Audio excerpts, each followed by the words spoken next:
त्रेता युग के गहरे वनों में जब सूर्य के पुत्र सुग्रीव ने अपने ही भाई बाली से न्याय मांगा, तो जवाब में उसे मिला अपमान, निर्वासन और भय।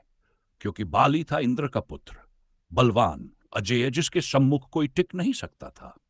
पर तभी वनों में प्रवेश हुआ एक राजकुमार का, नीली त्वचा, मर्यादा का स्वरूप, विष्णु का अवतार, जिसकी आंखों में करुणा थी पर लक्ष्य था धर्म। और फिर हुआ वो युद्ध जिसमें राम ने एक पेड़ के पीछे से बाण चलाया, बालीगिर गान तक क्षण, जहां न्याय के लिए नियम भी झुकते हैं। हनुमान पवन पुत्र मौन खड़े रहे उस युद्ध के साक्षी, क्योंकि उन्हें तो शुरुआत है किसी बड़े रहस्य की। युग बदला, अब आया द्वापर, स्थल वही, युद्ध भूमि, पर अब योद्धा थे कर्ण और अर्जुन। कर्ण सूर्य का पुत्र, अर्जुन इंद्र का पुत्र।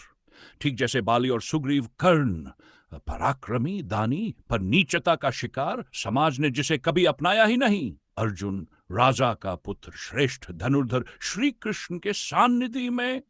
पर एक अंतर था, इस बार राम नहीं रथ की बागडोर संभाले थे, और अर्जुन के रथ के ऊपर वही अमर योद्धा हनुमान, अब ध्वज बनकर शब्दहीन रक्षा करते हुए। फिर आया वह क्षण जब कर्ण का रथ भूमि में धंसा, वो झुका, न्याय की दुहाई दी, पर कृष्ण मुस्कुराए।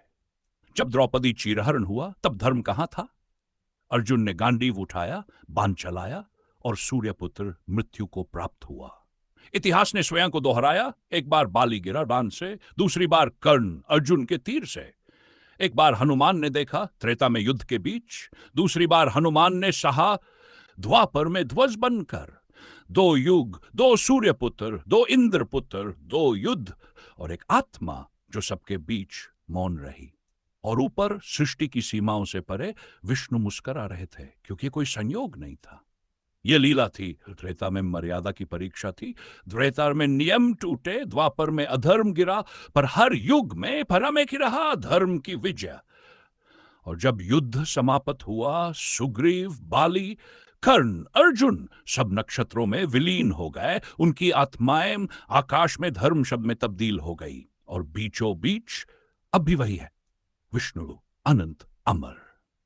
यह कथावनी है, जब भी अधर्म बढ़ेगा, ईश्वर किसी न किसी रूप में लौटेगा। जय श्री राम हनुमान। यस।